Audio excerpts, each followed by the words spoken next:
I know that media from around the country have wanted to have this conversation with you guys. And you said you want to do it here at WTAS, first of all. Yes, we wanted to do it here because your show is so profound and you let us get out the truth. You didn't give us any special favors, but we got the truth and the facts out to the listeners.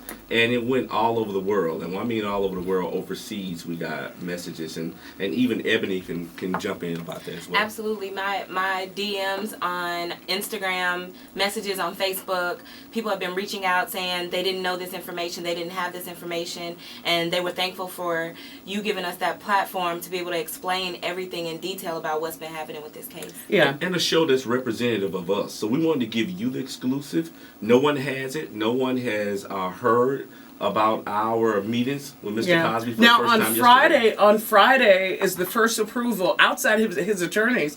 You guys are the first to see Mr. Cosby. It's estimated about 21 days. His first 21 days in prison. Right. How is he doing? He's doing great. He looks great. He looks great. His mind is strong. He looks strong. He's healthy. He's just ready for us to continue fighting and doing what we're doing out here. And I love what he said. He said, this is the most amazing experience in my life. He said, because I'm getting to hear these stories and the messages that I was spreading throughout the community. Now I'm spreading it in this institution where they call themselves residents, not inmates. So Mr. Cosby refers to the inmates as residents. As residents. So we're going to talk coming up in just a little bit. I want to take your phone calls online as well at WDASFM.com, on Facebook. Whatever your questions are, of course, you can call us as well, 215-263-1053, 877-894-1053 if you're in the tri-state area. Ebony Benson and Andrew Wyatt, my guests from Purpose PR. And here's the question. What did you expect when you went to see Mr. Cosby for the first time? After all of the coverage, after 2 trials, and moving forward, but then he walks into the room. 1, did he know that you were coming? And 2, once you arrived, what was that first conversation like? And I want to hear your real, which you've been real, but your real response of what the expectation was and what happened after seeing him now incarcerated for 21 days. We're going to talk about that coming up in just a little bit. Definitely join us on Facebook, and of course, we want to hear from you, taking your phone calls as well. We're 105.3 WTAS. You've spent a lot of time with Mr. Cosby over the last couple of years, particularly you, Andrew, and you've gotten to know him as well, Ebony. What was the expectation, and what did you see when you arrived at the prison? Well, look, when my expectations were to see a person who wasn't doing well, stressful. You know, he's 81 years old. So in my mind that morning, it was antsy. And when we got to the prison, we saw this fortress in the middle of nowhere, in the middle of a farm country. And it's a fortress. And we're saying, why is he here? I know I'm saying to myself, why is he here? Barbed wire fence everywhere. You know, he's not a threat to society. So that went through my mind, and then we got to the facility. It's very clean, well-kept facility, newly built facility. So seeing him, you know, when the process is so amazing. You have to give your ID, you have to go through, you know, security checks and that kind of stuff. But when they finally let the iron doors up and you go through another set of doors, and he is sitting in a room waiting for us. He didn't know we were coming, and to see the back of his head, and you could see his strength, the way he was sitting upright like a king. You know, it made me feel good seeing the back of his head. And I'll let Ebony jump in. I didn't know what to expect, honestly. He had gotten phone privileges, and he tried to call me once before, and I live in Alabama, so sometimes the service isn't the best, so the call didn't actually go through. So the only way we knew that he tried to call was from a call list. So I definitely was very anxious to see him, knowing that he had tried to call. I haven't had a chance to hear his voice. Andrew is more used to talking to him every single day, multiple times a day, multiple hours a day. I was more of every other day, every couple of days.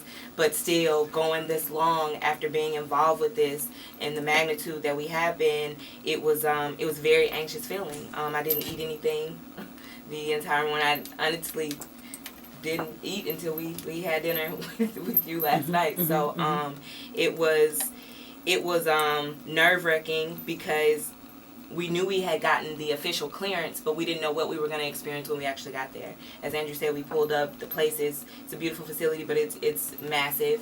Of course, people recognize who we are, and then of course we have to say who we're there to see. So them trying to arrange to figure out how to get us in, and us then going through all the next steps of clearance, it was just nerve-wracking. And I didn't feel relief until, like Andrew said, till we got in the next area and I saw the back of his head and saw that he was sitting up. And I didn't even say anything when they opened the door. I asked first if I could hug him, and then she said yes, and the first thing I did was gave him a hug, and he recognized me from my hair. So he had no idea No. at the time that you all were coming to visit. Well, he had no clue. He had no clue Mrs. Cosby wanted it to be a surprise for him. And when she hugged him, he said, "Oh, look at you," or something. And then I hugged him, and it was a great hug because I've been with him so long and being around him and not hearing his voice and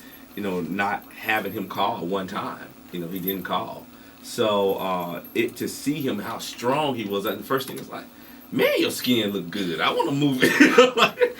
And he just looked fantastic, looked strong, healthy, and he was like, have a seat on my little furniture, because the furniture was so little. So he made us feel like we were at home. And there are those that would say that, and have said, how is he going to adjust? He's been a multimillionaire for a number of years. How is he going to be able to adjust to this new lifestyle?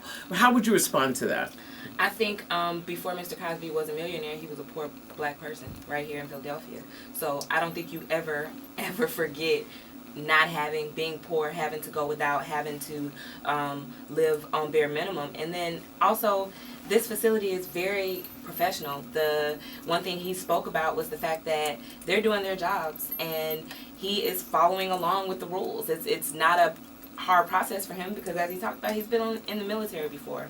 He doesn't have an issue following what needs to be done in order for him to do his time until appeals drop and things like that. All right, we'll do some of that on the back end, just some of what we've heard. But I want to address now that you all were the first outside of his attorneys to have an opportunity to sit with Mr. Bill Cosby.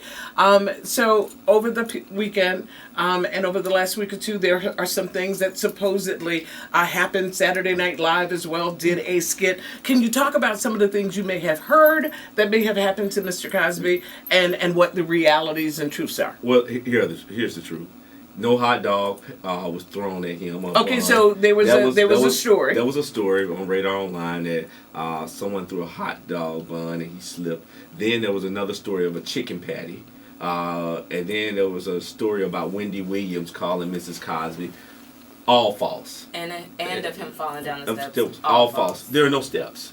And so, and they don't serve chicken patties there. So I'm sure some of the prisoners will say, we like the chicken patties, but they don't have chicken patties on the Pennsylvania menu. Right. Now, this is a young person who befriended us, who works for Radar Online.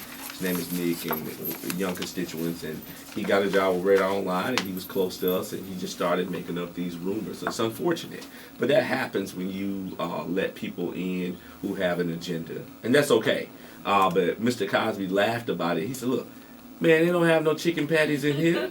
And he said, "We said, well, what is it like?" He said, he described his bag. He's about thick inch of steel. He said, "But you tell attorney 22." He called him 22. Tom Larkin out of Birmingham. He said, "Tell him he lied. He's a lying dog. There is hot water." And so he's like, you push the button and then the water comes down, it's hot, and you got 2 minutes to lather up and then push it. So yeah, he's doing fine. All right. Anything that you wanted to share, Ebony, about his stay? What some of the perceptions people have had, some of the stories that they've told, and what the truths are? Same thing. The stories that I've heard were the hot dogs, the chicken patties. As we said, they don't even have those things on the menu at that particular institution, so that can be thrown out of it. He didn't spend any time in the infirmary.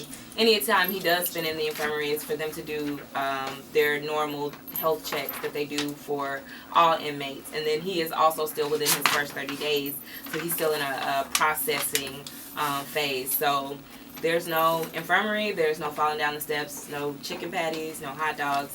Mr. Cosby is doing great. He's strong. He knows that his team is out here working, so he feels great. And that's what he talked about. He said, "Look, we got a new team of lawyers now. They're replaced by Brian Perry and Barbara Zimlock out of a firm out of Harrisburg. Now, Brian Perry was brought in to oversee the Judicial Review Board investigation of Judge O'Neill that Mrs. Cosby personally filed. She hired Brian Perry to represent her, though she was so impressed with him, and they attended the sentencing and what they had to say. So we have a new set of attorneys, and they're great, and Mr. Cosby loves them. He loves talking about them, and that's what we talked about. We talked about the case. We talked about the truth. We talked about him being in there, hearing other prisoner stories. You know, it's that psychology part of him where he takes you into his laboratory and he's telling them, look, you don't have to swear, you don't have to curse. This is what you do. This is how you handle yourself. So he's given those same lessons that he was given in his tours and when he visited colleges and universities across America. All right, so I'm going to take some questions as well. You can post your questions on Facebook and we'll read them. One of the questions is, we talked about accommodations for Mr. Cosby. You've talked about Mr. Cosby being blind. First, we want to ask you how he's coming along, and you did say that there is a trustee that's working with him. That's first part of the question. And the second question, are there any accommodations? Is he in general population, or is he in a special unit, or is he in some kind of segregation? Mr. Cosby has not been moved to general population yet. I don't think that's a decision that the prison has made at this point. Right now, he is in an area by himself. He does have a trustee, and still he is in a maximum secure facility. So around the clock, correction officers. So he is in an area by himself. And plus, he nothing special. Right, nothing special. Himself. Guards. He know them by name. They've memorized, he's memorized their name, and they'll tell him, walk forward.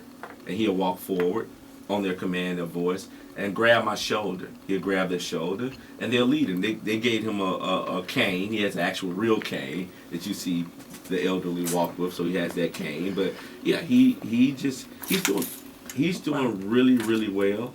Like I said, he looked amazing. He said that he's strong. He said, but what makes him strong, he said, when you and Ebony called my wife and gave her the report on yesterday, he said, I could feel it in her voice. Because Mrs. Cosby, everything you see, legal-wise strategy, PR strategy, that's coming from Mrs. Cosby. And she's running the entire show. Yeah. You mentioned Mr. Cosby's visit. You were here at the last interview, that they actually mailed the cane he had back. Right. So now he has a state-issued cane. Is that what you're saying? Right. Yes, he had a special cane. It was made from a particular wood, but it wasn't allowed. It was more of a whipping cane. Right. So I think that would have caused some issues. Right. Excuse me. At the facility. So they gave him just a regular state issue cane. It's very standard, very normal, nothing special. Just rounded at the top, got the rubber stub on the end, wooden, plain. Yeah. Nothing. Right. Yeah. So how is he adjusting? And you mentioned in terms of that some of the other, you said residents, that Mr. Cosby is referring to them as residents. He feels safe? He feels safe. And he talked about, I said, well, how's your bed? He said, look, it's about this thick steel. He said, you lay down on it, and your feet may hang off of just a little bit. He said, but I'm fine. He said, I am fine. He said, the toilet is steel. He gave detailed descriptions of his cell, of the people he's running into, inmates. Some he mentioned by name, Battle, and different inmates that he mentioned by name that he's getting to meet along the way. And let me ask this question because I want to be real clear. Right. Mr. Cosby, not that he's happy, but he's adjusted. I mean, you all are sounding as if he's really doing well because of the perceptions of what we think about prison, and those who said lock him up, lock him up, lock him up. He appears to be doing very well and adjusting very well. I think the perception that most major media wants to continue to have is of this disgraced person. He is not disgraced. He still maintains his innocence. He knows that, again, his team is out here fighting. He has no reason to feel any less strength than what he does right now. So, no, he is not in a 5-star hotel. Yes, he is in prison. But that has not changed his mindset. That has not broken his spirit. And I think for us to think that prison does that to anyone and breaks everyone's spirit, I don't think it does. I think there are people who go in there, they do their time.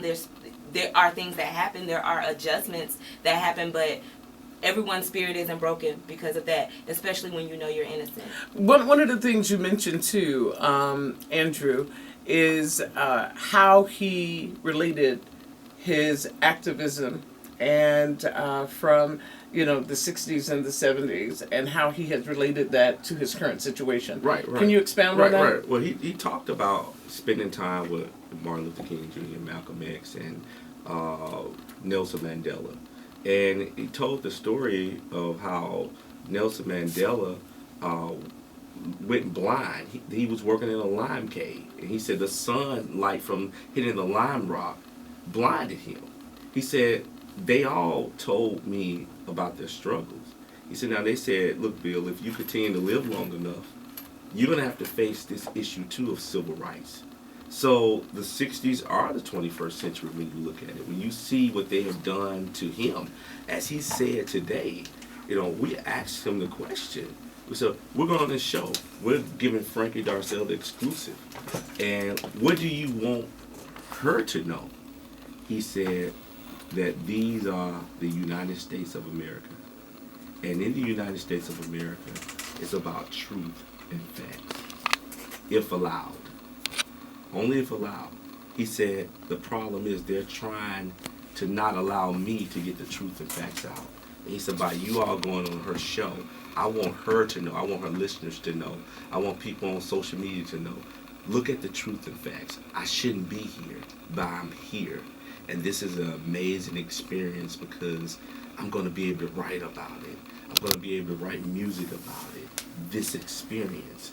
And show people that, look, man, it's up here. They can't take what's up here away. They can put you away. That's fine. It's an institution. But they cannot take this away. And that's what they have taken away from you. And on top of that, just the fact that this is bigger than just him. When you look at what's going on right now in this country, sexual assault has become the only crime that a person can be convicted on with no evidence and no proof. You have a person like Mr. Cosby who has been found guilty, and we have seen several things in the media transpire with major people. Kavanaugh being one. Harvey Weinstein being another. The judicial system is not the same for people of color as it is for everyone else. And that's what this is about. It's not just about Bill Cosby. This is about civil rights. This is about the fact that if people do not start paying attention, a lot more freedoms and a lot more justices can be taken away just because someone said it. You just had a situation where a woman accused a 3-year-old of sexually assaulting her. 3-year-old black boy. And again, the climate that we're in is too toxic. And it's bigger than him, and he understands that. And he's prepared for what's coming next. And what the media has done, they have created this race and sex war in America. The media has fueled that. When you look, going back expounding on Kavanaugh, think about it. You heard one word during the entire hearings from Republicans: contemporaneous evidence. He provided evidence of his childhood, a calendar of dates. We did the same thing. Proof that Mr. Cosby wasn't even in Philadelphia. Statute of limitations had expired. We provided that contemporaneous evidence. It was ignored. It was aborted by Judge O'Neill because they knew what they wanted. They provided no evidence. Zero evidence. No DNA, no hair samples, nothing. And Mr. Cosby settled out of court, waived his Fifth Amendment rights, and he's now spending time in a jail. Now you're making reference to the settlement, right? In the Constant 3.8 million, and what the case is all about, Constant. Right. This case is only about Andrea Constant. from beginning to end. Now, what do you say to people who say, particularly as African Americans, that you're making race the issue? You're making race the issue. Look, How do you respond to that I question? respond by saying, first off, white people have always wanted to give black people the race card. We did not create the race card. The race card was created when they put us on the ship, slave ship, and sailed across the middle passage and brought us over here on American soil. That's when the race card was created. The race card was created when they drafted the Constitution before any amendments were put in. That's when the race card was created. The race card is being created every day. It's been created right now in front of our own eyes, when you could take a man and bring him to trial twice for having an affair. That's the race card. On top of that, for me as a black woman, I look at it in terms of a movement that is not inclusive for people that look like me. The women's suffrage movement, women that don't look like me, white women, were able to vote in 1920. We did not get that right until later. They fought for equal wages and equal rights, but not for our mothers who worked in their houses, cleaning their floors, scrubbing their dishes, taking care of their children. This is not about equal for all women. It's about when they are tired of their situation and they want something different, then there's a movement. And then they take passionate black women, they put them at the forefront of it, and they use their passion to fuel their movement. All right. Quandria asked the question, why did he settle if he is innocent? And I think she's cross-referencing the settlement versus the actual trial and the charges and the trial. Right. So there was an actual civil case before the criminal trial came around. And the settlement is because of who he is. You have to understand this is a person who's ready to get on with their life. They're trying to get past this infidelity within their marriage. And so him and his wife decided that wasn't a Bill Cosby decision. That was a Cosby's decision. And then also you got to look at, as she mentioned, it was never a criminal matter because Bruce Castor says she gave inconsistencies in her testimony. And it was a consensual relationship. It was a consensual relationship. So when Bruce Castor said, I don't have the evidence, you guys haven't shown me anything when he's done something wrong. So he sent Mr. C into a civil litigation. And he said, look, part of the civil litigation is that you have to waive your Fifth Amendment rights. You have to sit in a deposition. And once it's all over, we'll come up with a number. The number was $3.8 million. Her mother got $20,000 paid by American media, part of the settlement deal, and it will all go away and no criminal charges will ever be brought against you. But because you have a judge who has issues, Judge O'Neill, with Castor, because he was having an affair with Castor's ADA at the time in 2005. Castor beat him out of his election campaign to be district attorney in 2005. So he had a bone to pick. Then you come 12, 13 years later, you got now Kevin Steele, who runs a Willie Horton style campaign that if you elect me, I will bring Bill Cosby to justice. And he was reprimanded by then district attorney Risa Bertra Furman, who's now a judge. So it's a crock pot of corruption. And just to be very clear, just to answer that question a little bit better, Bruce Castor is the one who initiated the civil case. There is a documentation where he is on the stand testifying to the fact that he knew he didn't have any evidence, but Andrea Constand's best option was to sue Mr. Cosby so that she could make millions. And you can find that in quotes. Mm-hmm. All right. So we are live. We're going to be going live back on the air at WTASFM.com. I'm Frankie Darcell. Andrew Wyatt and Ebony Benson, my guests of Purpose PR. They are the public relation representatives for Mr. Cosby, just about an estimated 21 days in and giving us this exclusive. So we appreciate you talking with me and our listeners. And it's just not about me. It's really about the audience having an opportunity to go one-on-one. And let me just say as well, they were not shy and said that there are no boundaries on the questions that we will answer. So please feel free to go online and post your question. They're only going to be with me today for an hour. They've got to catch a flight. So I thank you guys for spending this time with us today. So I'm going to read. We are reading and monitoring your questions, and I'll take your questions and your phone calls. So we're going to go on the air right now. I think I have about 30 seconds. So we're doing Facebook Live, and we are on the air as well. Hello to everybody. Let me turn my headphones up. There I am. There we go. Philly's best R&B and throwbacks to 105.3 WDAS. Frankie Darcell with you, and we are in the studio with Andrew Wyatt and Ebony Benson of Purpose PR. They are representing Mr. Bill Cosby 21 days in, and outside of his attorneys as of Friday, the two of you are the only individuals that have been able to get in and see Mr. Cosby. What is it that you want people to know moving forward? Because we do have the appellate part of the case that's happening right now, but right now he is scheduled to be in prison from 3 to 10 years. Right. So moving forward, what is it that you want people to know? We want people to know that he's strong. We want people to know that he's doing exceptionally well. All of the rumors that you hear, when you see it on Radar online, please just go past it. It's not accurate because you know it's scandalous writing, it's egregious writing of people who just want to create some type of hype.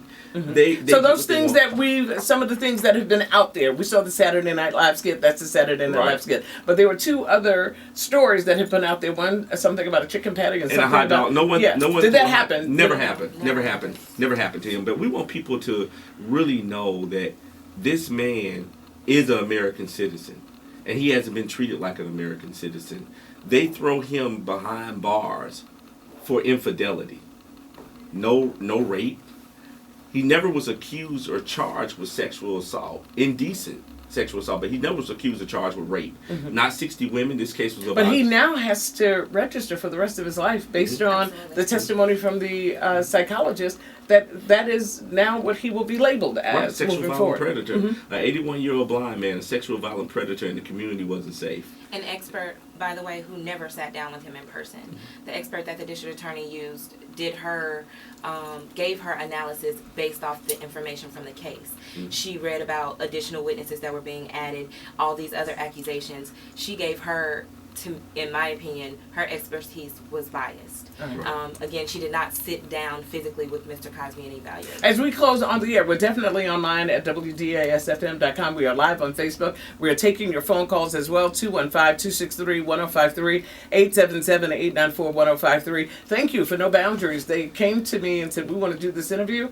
and there are no boundaries. There are no set-up questions, and there are no questions we're going to ask you to ask us at all, and they are opening the mics for you to answer your questions, so we want to hear from you. Thank you for that. Thank you for this exclusive as well, because people did want to know how Mr. Cosby is doing. So we thank you for coming here to WDAS to share that. I know people around the world wanted this interview, so thank you for coming here. No, Frankie, only you and your listeners, we want to thank them. We want to thank them for their continued support, and keep fighting, because this is your son, this is your daughter, this is someone in your family, your father, your uncle. Keep fighting, because they're trying to change the laws, and if they could get Bill Cosby, they could get you too. All right, we're talking online at WDAS on Facebook. Up next, more Philly's best R&B and throwbacks. I got your concert tickets as well with 105.3 WDAS. Yeah, so when we have these kind of conversations, and we're going to wrap up, thank you so much, and we're going to wrap up in just a few minutes as well about, let's get our live radio, right. To have a conversation about just the whole process, and as we get ready to wrap up, we've got about 15 minutes with our guests, and just wanted to make sure that you had an opportunity to discuss what you wanted to discuss. Clearly, in terms of Mr. Cosby, you say he's doing well. He's doing well. He's adjusting. You said he has really just thought back to even the days of civil rights where he walked with some literally incredible big names of individuals. And people we talk about all the time in history, from you look at MLK, Malcolm X, you look at Nelson Mandela, you look at the Kennedys, you knew them. Those people who played Lyndon B. Johnson, who played a significant role in civil rights in the movement and for black people. And he gets calls and from various celebrities. Yeah, and I'm not asking you either who has called him. Was he able to take phone calls, and have there been, especially somebody as iconic as Mr. Cosby? Not take phone calls. Yeah, he can't receive. You can't receive phone calls. His assistants have been. Yeah, have people. And I don't want to know who, but people have reached out, because there are those that will say there's a list of individuals. And it keeps growing every day with people calling. Yeah, that's not working. over there. So, and I'm not asking you for that, but because the first trial we saw that there were the names of some individuals that did come to the first trial, but there are people who are high profile people that are supporting Mr. Cosby. Right, supporting, right. Definitely supporting. And never have stopped supporting. Mm-hmm. Yeah, that's what the public and the media wants. The media wants the public to see and think that all his friends have walked away. No one has walked away from him. They called, if they're not calling me, they found Ebony's number. They called his assistant in California. And like I said, the list is hundreds and hundreds and hundreds of people, and it never stops. All right. Well, public opinion is important for the media. That's why the case was able to go the way that it did. Due process is severely affected when you are holding court in public opinion. Yeah. So if they can continue to show that Mr. Cosby has no support, that was one of the things they kept making a point to say even during the trials. Oh, well, there's no one sitting on his side. There's no one walking in with him. That's not how his support is set up. And again, there doesn't have to be some type of public acceptance of the type of support he receives in his life for people to feel that people still care. Yeah. People still love him. What's so interesting to me, Frankie, we were going back, Ebony mentioned Harvey Weinstein. When you look at articles about him, you don't hear people say disgraced Hollywood mogul, scum Hollywood mogul. But that's what they write about Bill Cosby. I don't understand that. That's what they write about him. Now the media is funny how they come around now and everybody cares about him now because it's all about a story now to know how well he's doing. No, we wanted to come to someone who has integrity, ethics in journalism, and who just wants to hear the facts and the truth. And that's all we care about. And your listeners want that information. So that's why we chose to give this exclusive opportunity to you. All right, so the holidays are coming. You mentioned Miss Cosby earlier. How is she and the family? If I could ask, if that's part of the boundary. I will. It's how are definitely they within doing? the boundaries. One of the things Mr. Cosby said, I'll use his word, she is empowered. This has empowered her. Not that she's never been any less empowered. I think people have seen Mrs. Cosby fight for a lot of different injustices throughout her life. But this right here is a shining moment for her and her husband now because it's not someone else, it's them. And so she's strong, she's focused. As Andrew said, she's steering the ship.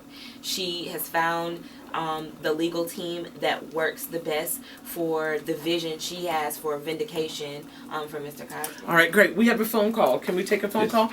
This is Desiree. Desiree is calling from the Mayfair section of Philadelphia. Desiree, hello, are you there? Yes, I'm here. How are you? I'm doing well. Bernard, let's turn the volume up just a little bit more. Great. Your question or your comment. First of all, say hello to my guests, Andrew Wyatt and Ebony Benson. Hello, Mr. Andrew and Miss Ebony. How are you? How you doing, Desiree? How you doing? Thanks for calling. I'm okay. You're welcome. Your question or your comment?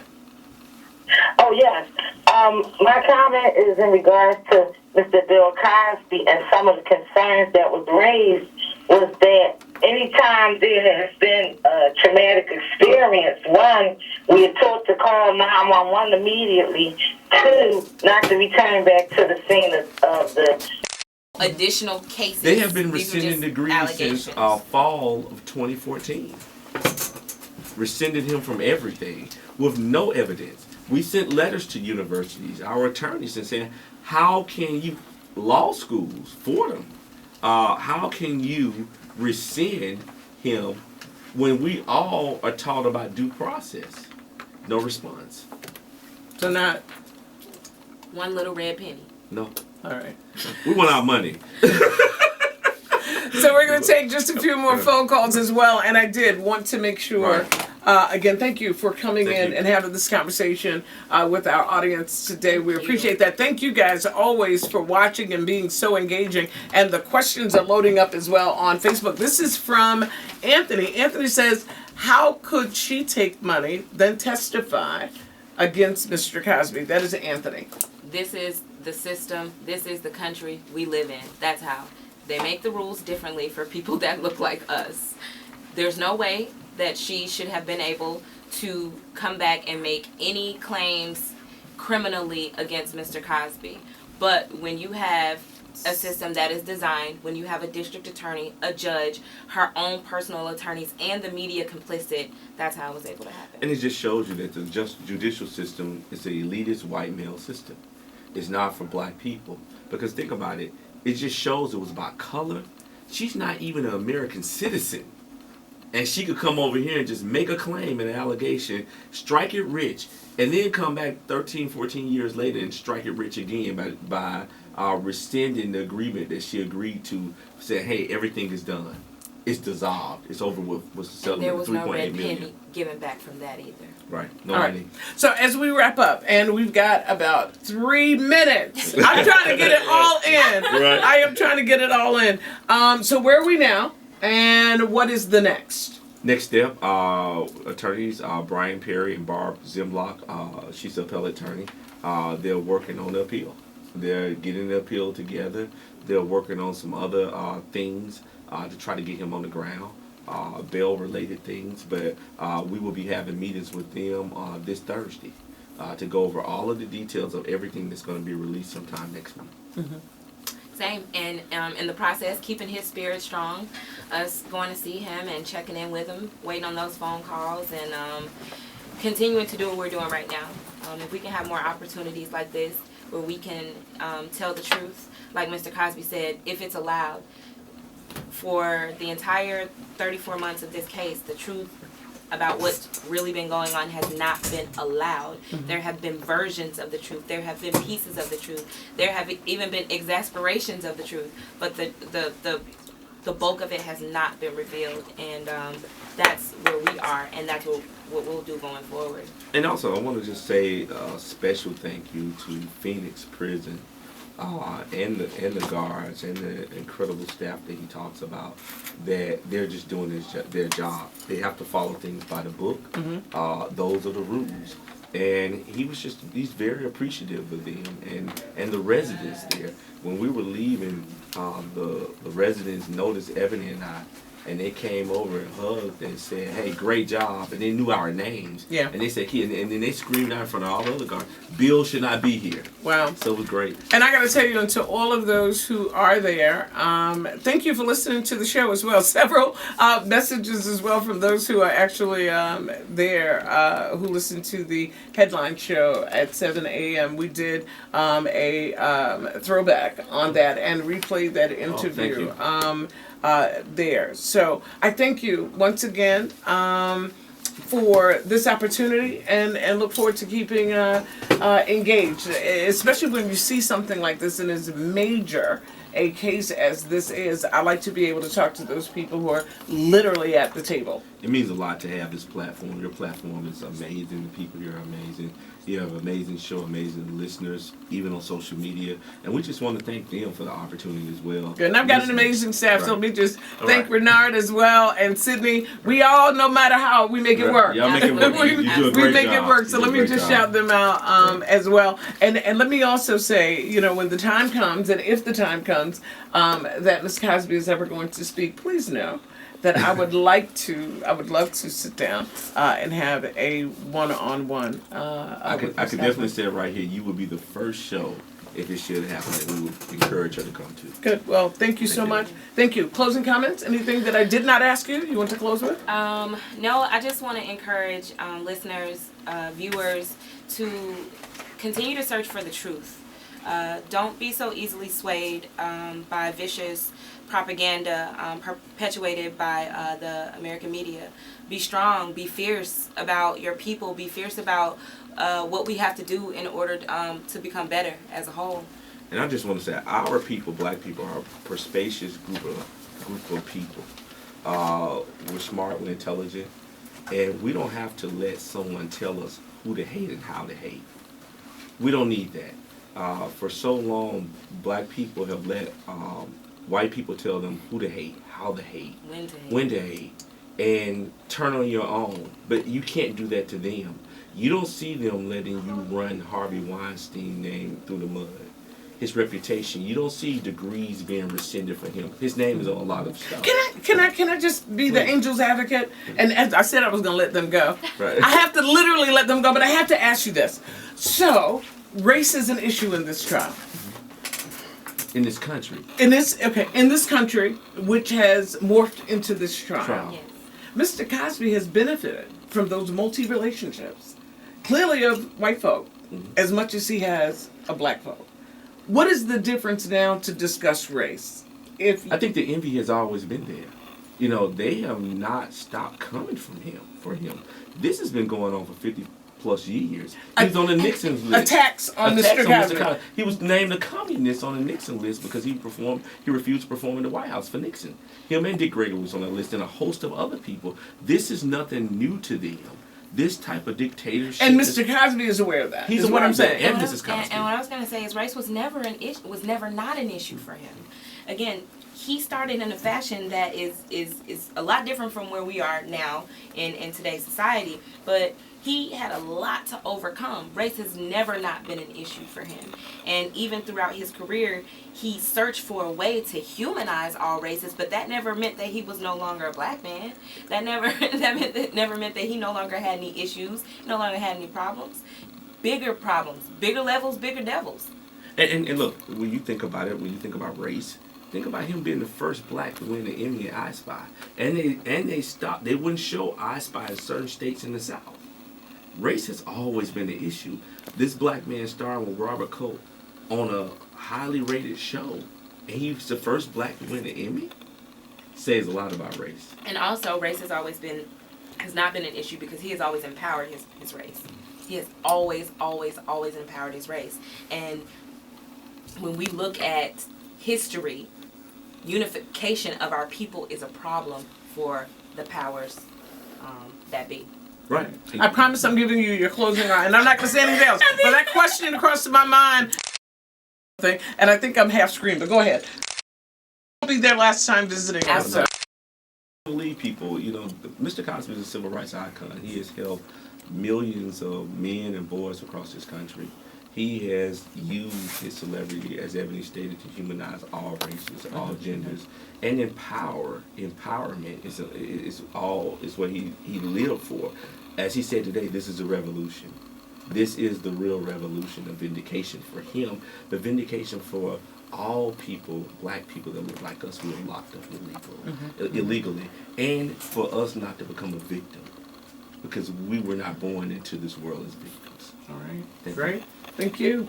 I so appreciate Mr. Andrew Wyatt and Ebony Benson for being our guests from Purpose PR. Look at those questions. They are make you miss your flight. Oh no. Oh wow. Like crazy. We gotta get back to Alabama. We gotta get back to Alabama. Thank you. Safe travels. Good to see you. Thank you. Good to see you. Good to see you.